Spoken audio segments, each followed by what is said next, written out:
مہمان کا رزق، ایک سچا واقعہ۔ بیان کیا جاتا ہے کہ کسی گاؤں میں ایک صاحب کا اپنی بیوی سے جھگڑا ہو گیا۔ ابھی جھگڑا ختم نہیں ہوا تھا کہ اسی اثناء میں ان کے گھر مہمان آ گیا۔ خاوند نے اسے اپنی بیٹھک میں بٹھا دیا اور بیوی سے کہا کہ فلاں رشتہ دار مہمان آیا ہے، اس کے لیے کھانا بنا لو۔ وہ غصے میں تھی، کہنے لگی، نہ تمہارے لیے کھانا ہے نہ مہمان کے لیے۔ وہ بڑا پریشان ہوا کہ لڑائی تو ہماری اپنی ہے، اگر رشتہ دار کو اس بات کا پتہ چل گیا تو خواہ خاندان میں بات ہوگی اور خواری الگ سے ہوگی۔ لہٰذا خاموشی سے آ کر مہمان کے پاس چپ چاپ بیٹھ گیا۔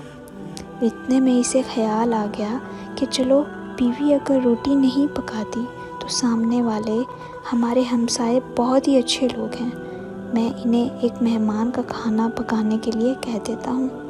چنانچہ وہ ان کے پاس گیا اور کہنے لگا کہ بیوی کی طبیعت آج کچھ خراب ہے، لہٰذا آپ ہمارے مہمان کے لیے کھانے کا انتظام کر دیں۔ انہوں نے کہا ٹھیک ہے۔ وہ مطمئن ہو کر مہمان کے پاس آ کر بیٹھ گیا کہ مہمان کو کم از کم کھانا تو مل جائے گا، جس سے میری عزت بھی بچ جائے گی۔ تھوڑی دیر کے بعد مہمان نے کہا کہ ذرا ٹھنڈا پانی تو لا دیجیے۔ وہ اٹھا کہ گھڑے کا پانی لاتا ہوں۔ اندر گیا تو دیکھا بیوی تو زاروں قطار رو رہی ہے۔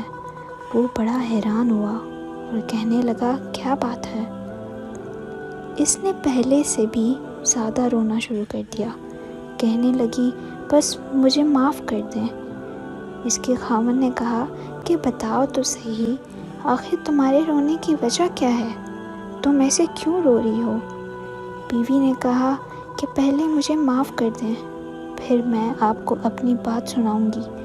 خیر، اس نے کہہ دیا کہ جو لڑائی جھگڑا ہوا ہے میں نے وہ دل سے نکال دیا اور تمہیں معاف کر دیا ہے۔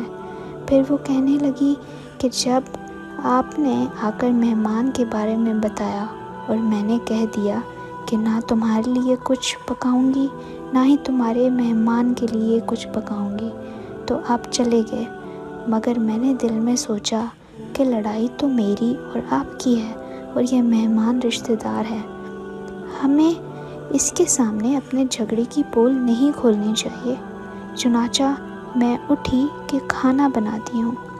جب میں باورچی خانے میں گئی تو میں نے دیکھا کہ جس بوری میں ہمارا آٹا پڑا ہوتا ہے، ایک سفید لباس شخص اس بوری میں سے آٹا نکال رہا ہے۔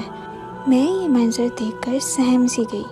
وہ مجھے کہنے لگے کہ اے خاتون، پریشان نہ ہو، یہ تمہارے مہمان کا حصہ تھا جو تمہارے آٹے میں شامل تھا۔